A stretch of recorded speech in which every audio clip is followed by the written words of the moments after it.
Colombia actual. Entonces, primero empecemos con algo muy trivial. Bueno, cuéntame, en los años 60, ¿qué cambios hay de los años 60 a hoy en día?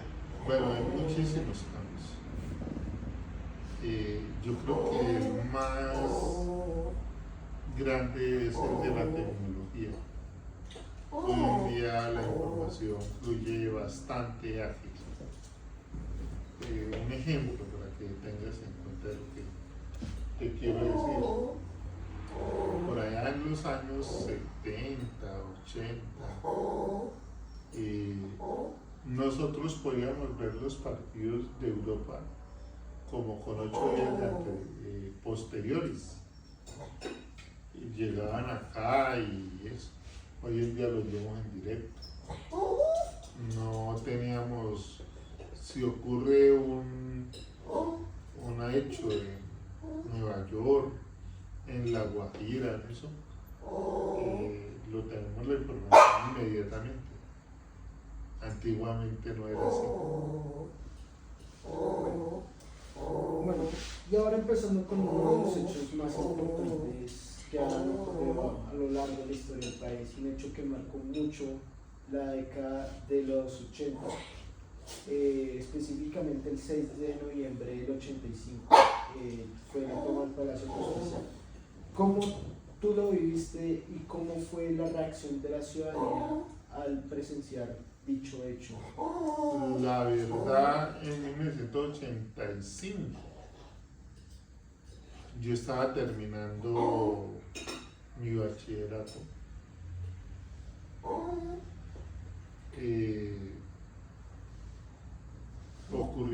Ocurrió ese hecho y pues para todos era algo impensable, porque eso ocurrió en Bogotá. Se suponía que estaba al lado de la casa del presidente y la casa de Nariño, al lado del Congreso. Y pues para todos los ciudadanos, mi padre hablaba que cómo había sido posible eso, que mira hasta dónde hemos llegado. Y fue un hecho de violencia bastante fuerte para los ciudadanos. Bueno, ahora continuamos con un movimiento que se dio a lo largo de Colombia, conocido como el neoliberalismo. Tú que tuviste la oportunidad de atestiguar dicho movimiento, pues quiero que me explicaras acerca de cómo surgió o si se vio acá en Colombia.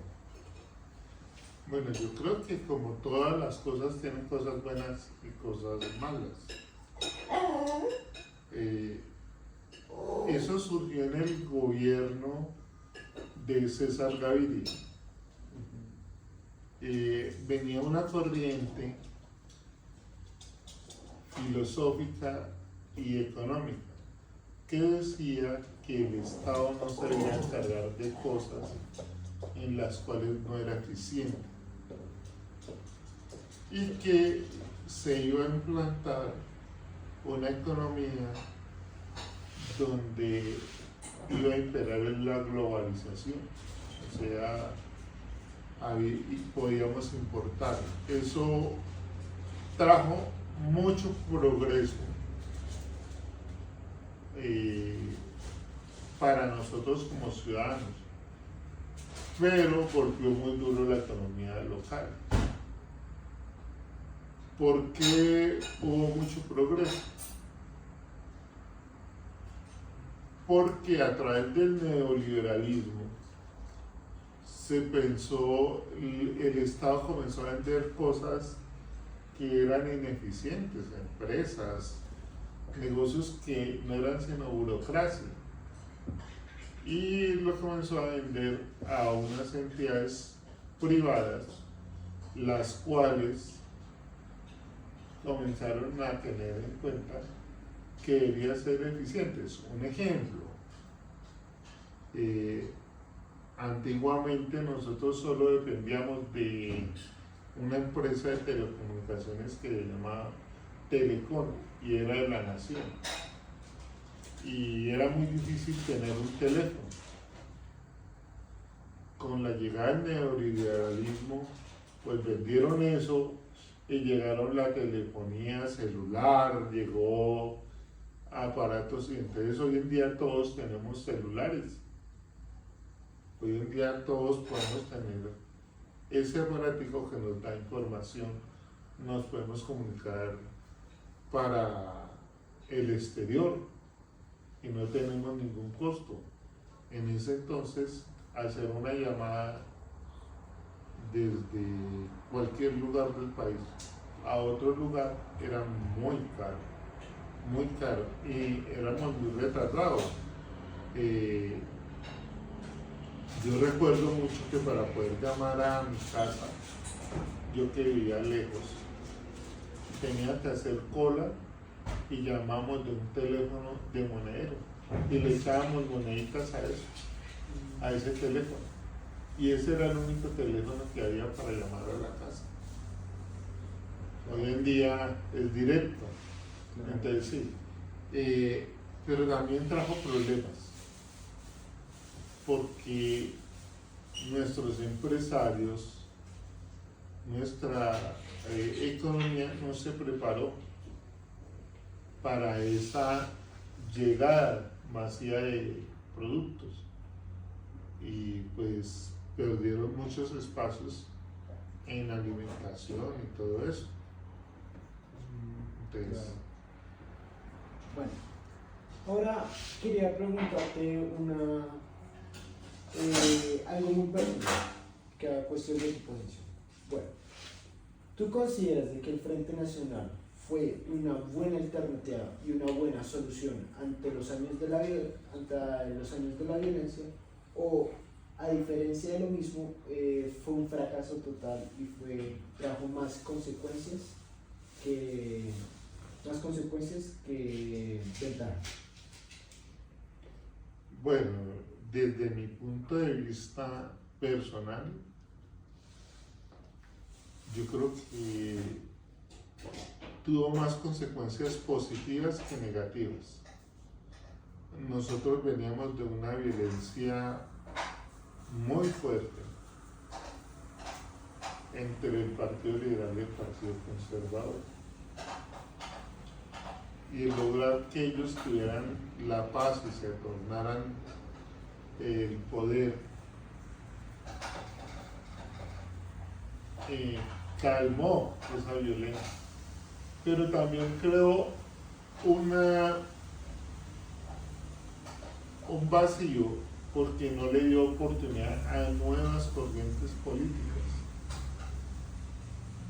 Entonces ayudó para unas cosas, para consolidar el Estado, pero creó un vacío. Ese vacío pues fue ocupado por grupos subversivos de carácter comunista, y mira dónde vamos, no hemos podido encontrar la paz. Bueno, y cuéntame, ya que tocas el tema del grupo de subversivos, bueno, el tema con las guerrillas urbanas y las guerrillas rurales, esa problemática a medida que fue aumentando, sí se empezó a sentir más la presión de esos grupos subversivos, sobre todo aquí en las ciudades o en las zonas rurales. Mire, hijo, lo que pasa es que ustedes están muy jóvenes, pero nosotros tuvimos un momento muy crítico en nuestro país. Las FARC produjo una sensación de inseguridad como ciudadano tan grande que nos encarcelaron en nuestras propias ciudades. Salíamos a las calles, a las ciudades, no podíamos ir, por ejemplo, yo que soy de Villavicencio, no podía ir a Villavicencio porque salían y nos secuestraban. Eso se llamó pesca milagrosa. Era un desastre. Negociaban, la gente iban y la sacaban de sus fincas, les pedían rescate, mataron muchísima gente, muchísima. La gente no recuerda eso pues porque no lo vivió, pero es una situación de violencia muy grande que generaron esos grupos, donde nos cogieron a la ciudadanía como si fuéramos una mercancía para obtener lucro, tener dinero rápido para su causa. No importaba que tuvieran que matarnos, secuestrarnos, quitarnos libertades. Eso es muy importante que los jóvenes de hoy en día lo sepan. Bueno, ahora tocando un tema también relacionado con los grupos sociales, el tema del narcotráfico. El narcotráfico, recordemos de que fue una fuerte problemática, sobre todo acá en Colombia. Quería preguntarte específicamente la época donde hubo una guerra entre el Estado y los carteles.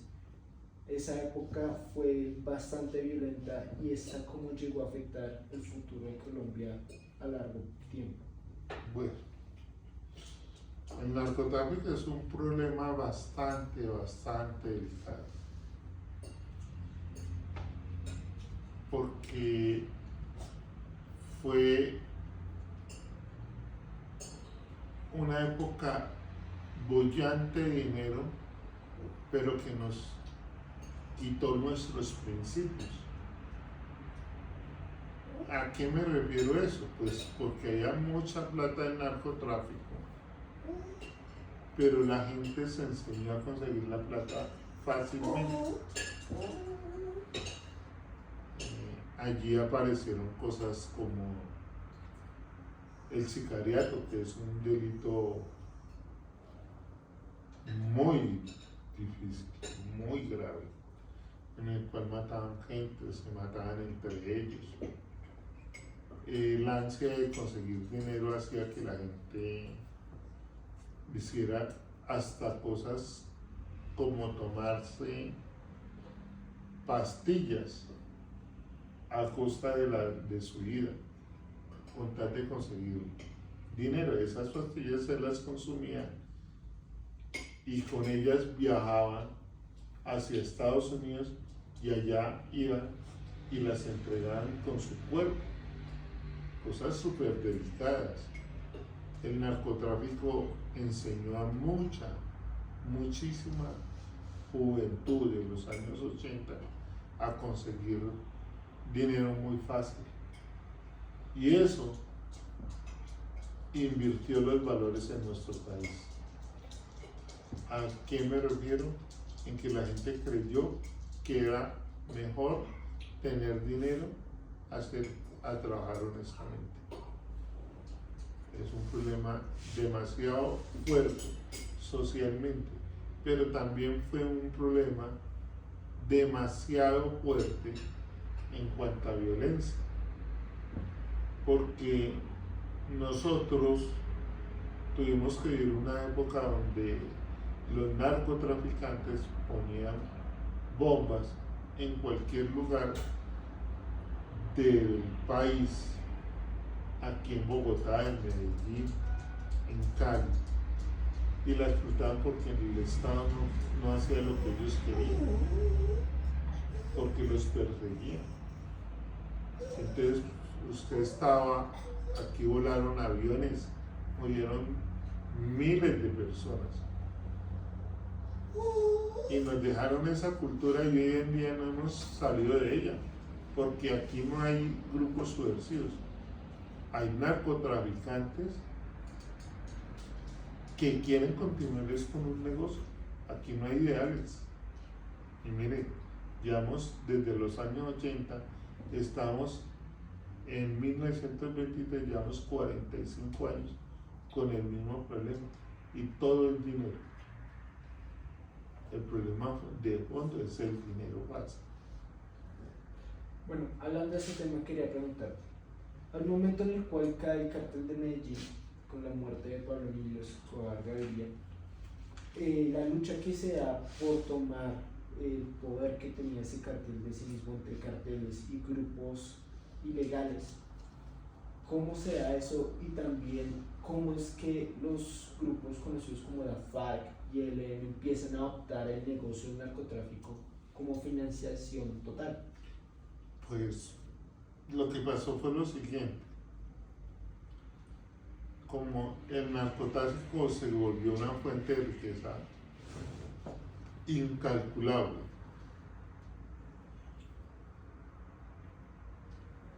todos esos muchachos querían ser un narcotraficante. No miraban las oportunidades con trabajo, sino en conseguir el dinero fácil. Y al ver que la persona que manejaba el negocio había muerto, pues todos comenzaron a pelear para ser esa persona. Entonces querían sucederlo y ser el capo de capos. La gente los narcotraficantes miraban era tener el que tuviera mayor poder. ¿Y quién era el que tenía mayor poder? El que tenía más armas, el que tenía más hombres a su disposición, el que tenía mejores mujeres, muchachas jóvenes que querían estar. Es decir, unos antivalores demasiado grandes. Pero, como te lo expliqué en otras preguntas anteriores, en una respuesta anterior,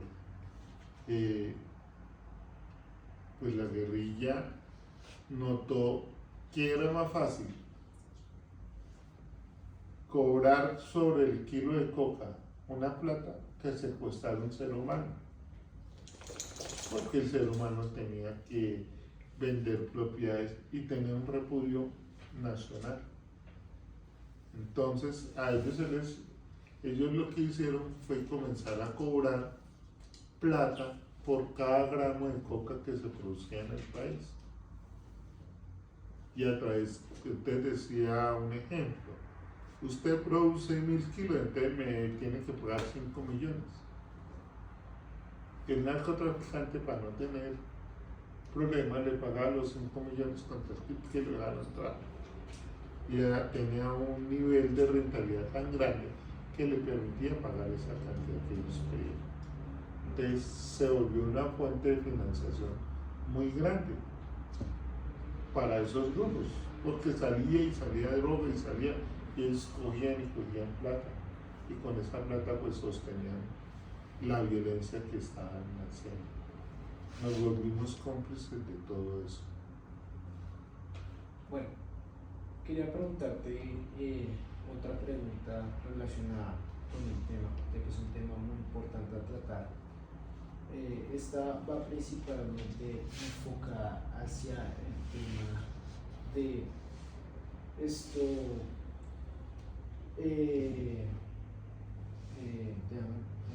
está principalmente enfocada hacia el tema de los magnicidios producidos por esta guerra de narcotráfico. Recordemos que magnicidios como el del ministro de Justicia Rodrigo Lara llegó hasta tal punto de escalar de poder acabar con la vida de los dirigentes públicos del país.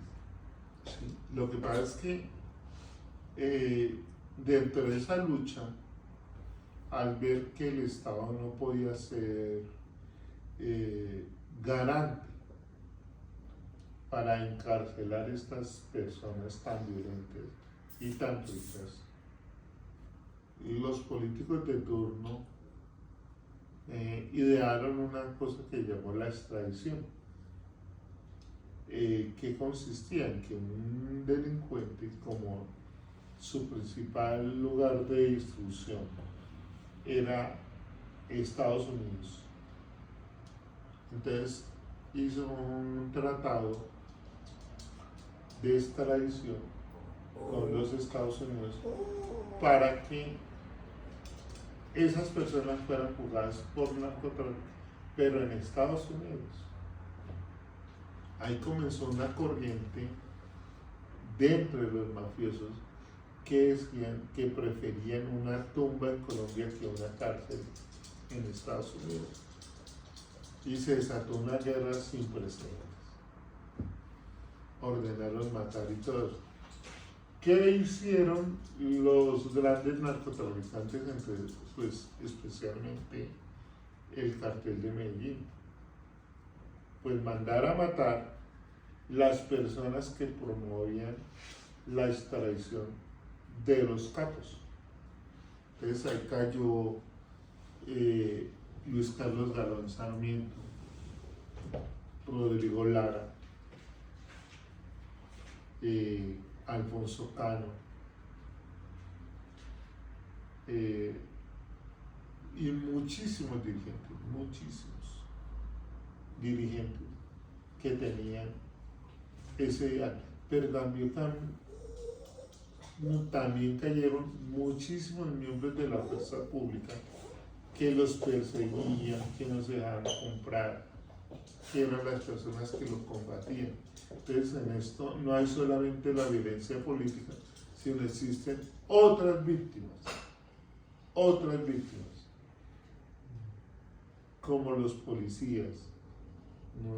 Las instituciones armadas tienen muchísimos héroes que no son nombrados dentro de esta guerra sin cuartel que se libró este país.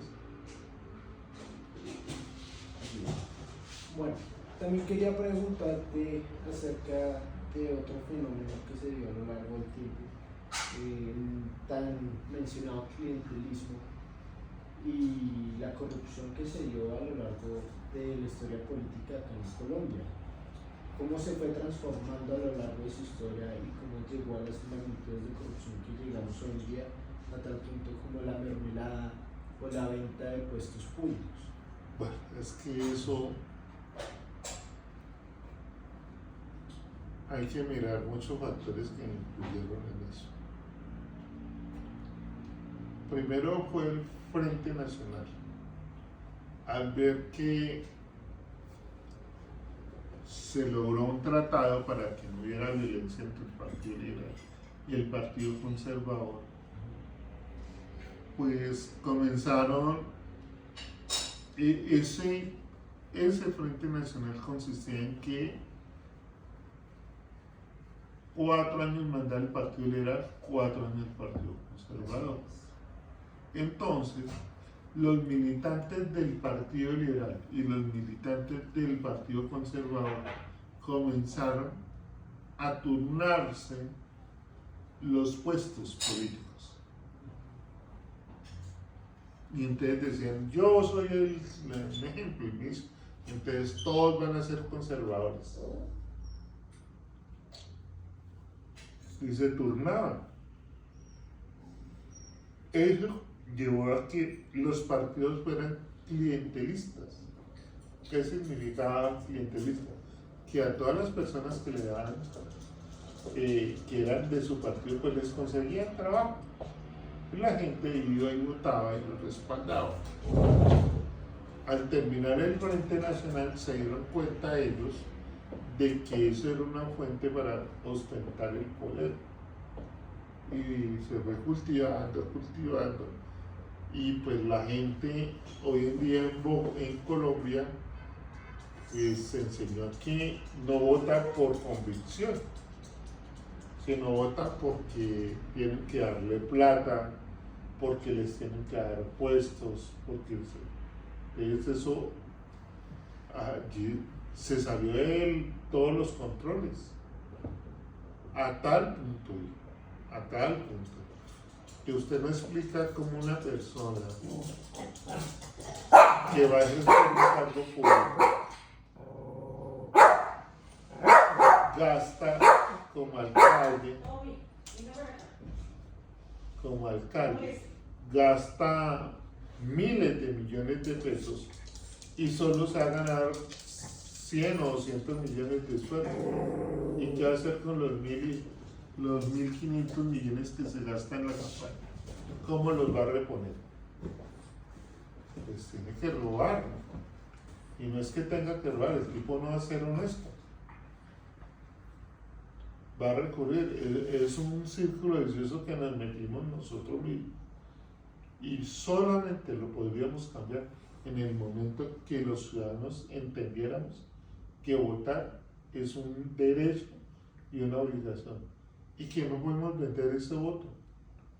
Que tenemos que ser conscientes y debemos exigirle a nuestros gobernantes seriedad en las cosas que dicen. No decir que les voy a dar tal cosa, les voy a dar, porque no es así. Esto hay que hacer una reformulación profunda de lo que pensamos como miembros de una sociedad en la cual creemos que todo es válido. Entonces uno dice, la corrupción del político mayor, sí, bueno, y yo vendí mi voto, yo me robo la luz, yo me robo el pasaje de Transmilenio. Tenemos que ser honestos todos para poder exigirle honestidad a nuestros mandatarios. Así es. Claro. Bueno, y ahora pasemos a unas preguntas más personales. Bueno, quiero preguntarte cuál es tu historia acá en Bogotá, en esta bella ciudad. ¿Cómo llegaste acá? ¿A qué barrio llegaste? ¿Y cómo fue? Bueno, yo salí de la ciudad de Villavicencio. Llegué a estudiar. Aquí llegué con una maleta, con ropa y unas ilusiones muy grandes. No conocía Bogotá.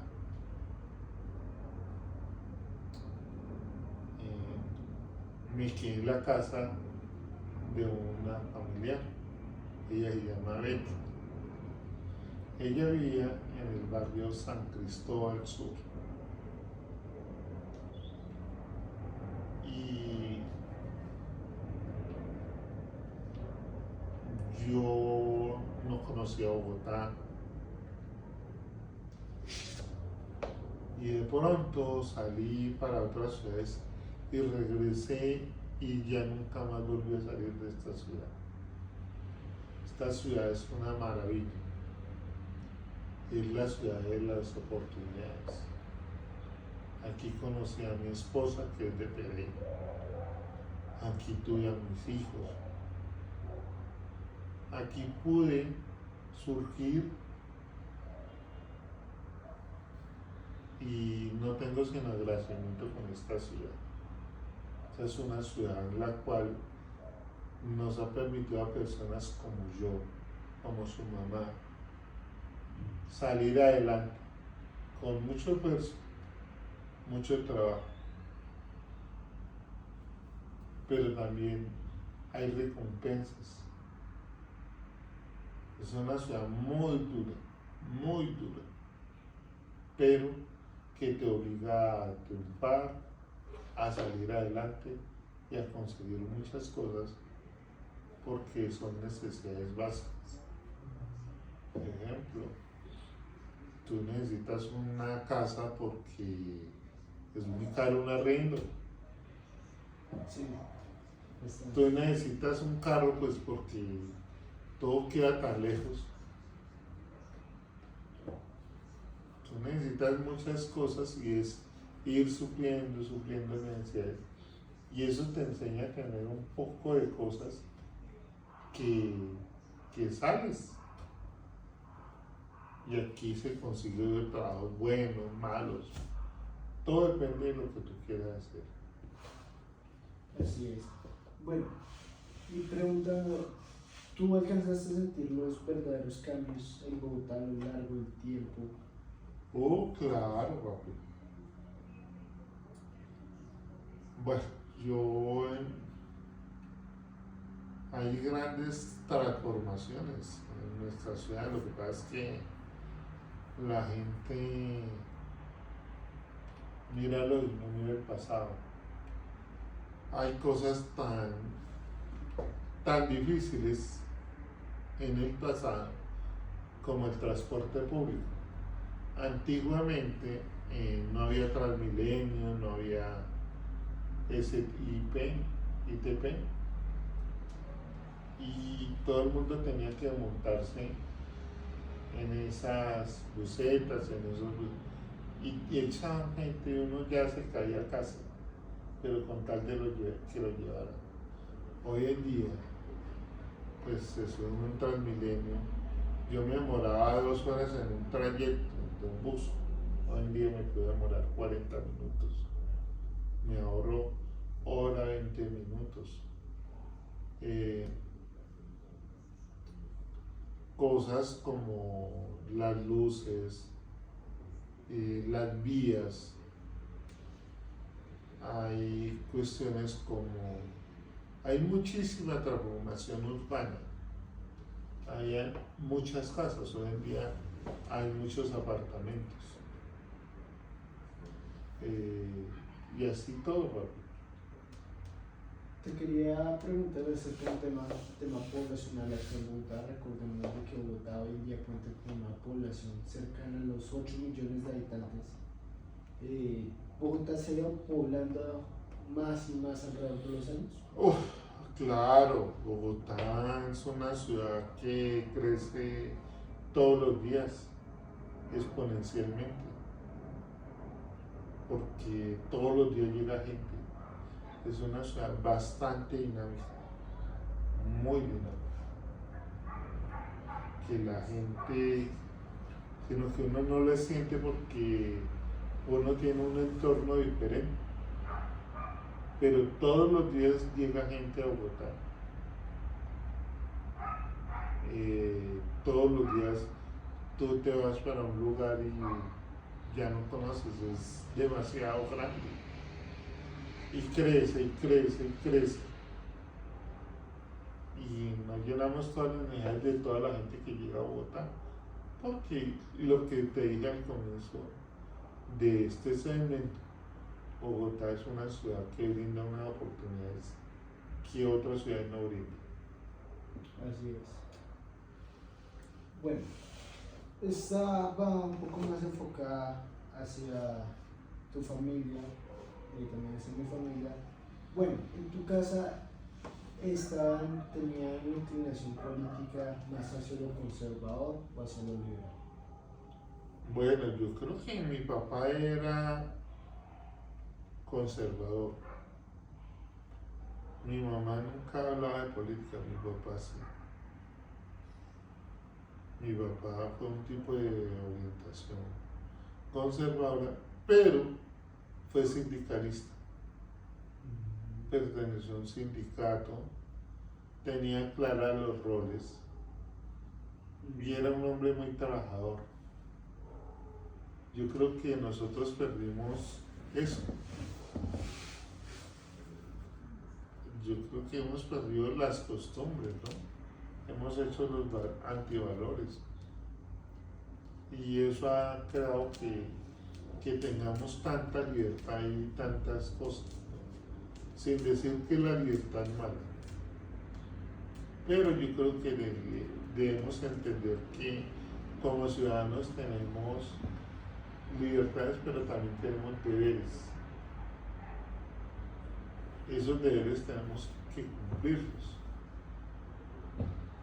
Hoy en día el ciudadano pretende que la ley le solucione su problema y no que él cumpla la ley que está estipulada para todos.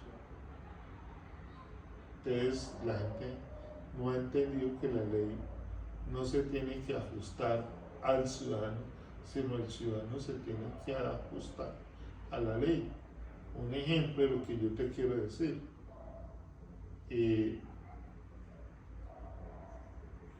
Todos sabemos que para poder convivir no podemos hacerle bulla al otro ciudadano. Y la gente llega y prende el equipo de sonido y a todo volumen y no permite que el vecino duerma, no respeta.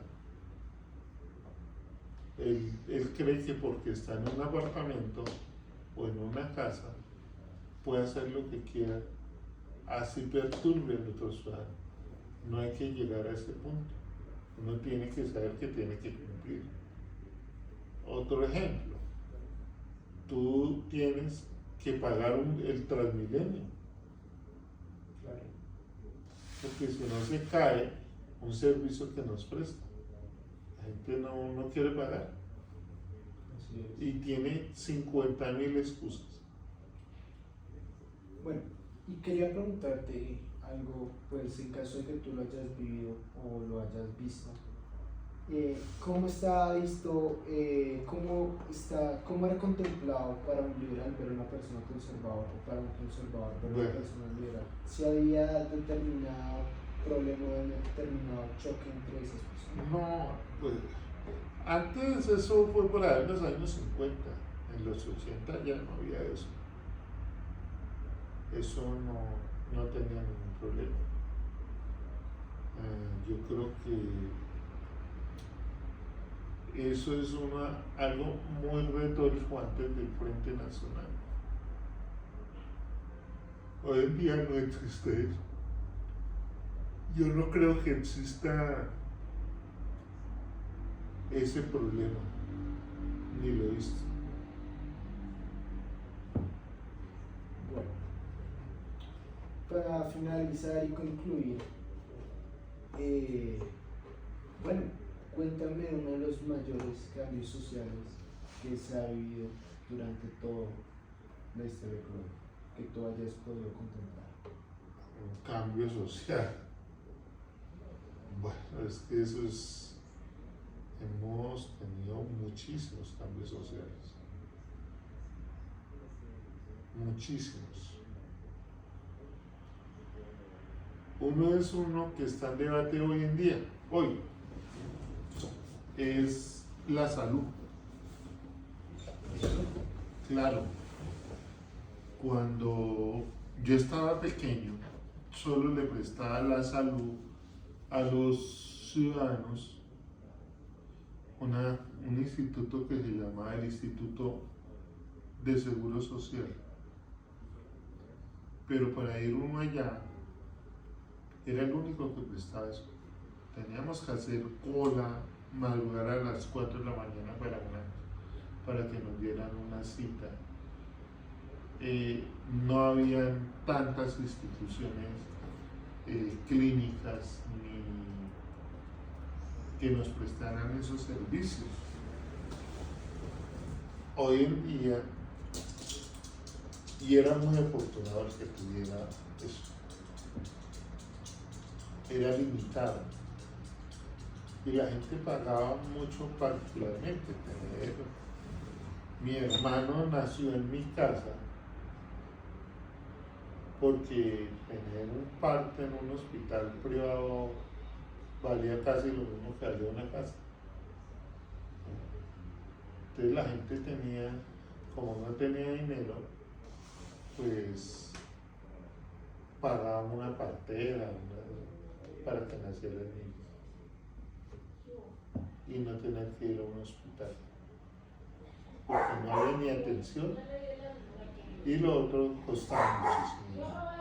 Hoy en día todos tenemos salud, no importa que te fractures, a ti te atienden. Eso no lo valoramos porque no entendemos qué era un cambio social es. Bueno, continuando con el tema de los cambios sociales, te quería preguntar algo. Una lectura de una parte que se me hizo muy interesante, dice el tema de los servicios públicos. Bueno, quería preguntarte, los servicios públicos, el Estado que se supone que es el que debe garantizarlos y debe prestarlos a los ciudadanos, ¿cómo se dio la aparición de los servicios públicos? Porque pues tengo entendido de que hasta que empezaron a aparecer fue la reforma, si no estoy mal, de Misael Pastrana. Mira, lo que pasa es que, por ejemplo, mira cómo han cambiado las cosas para ti. El contexto de Bogotá. Antiguamente la gente no tenía agua casi en las casas. Te recogían unos tanques y eso. Hoy en día todos tenemos agua. Los cerros orientales que los vemos en la montaña eran unos peladeros. El acueducto fomentó, cultivó y los arborizó. Se quedaron los embalses de Tominé, Shingaza, todas esas cosas que es la que permite que hoy en día todos tengamos un servicio sanitario perfecto las 24 horas. Eso no existía. Entonces, sí ha existido una transformación de los servicios. Te lo expliqué en los seguros, en los servicios de comunicaciones. Los celulares, tú hoy en día tienes un celular a la mano. Antiguamente solo había el teléfono a la mano. Y tú no sabías. La luz. Había sectores que no tenían luz. Hoy en día, yo diría que el 90-95% de la ciudad tiene luz. El gas, no teníamos gas. La gente cocinaba con gasolina.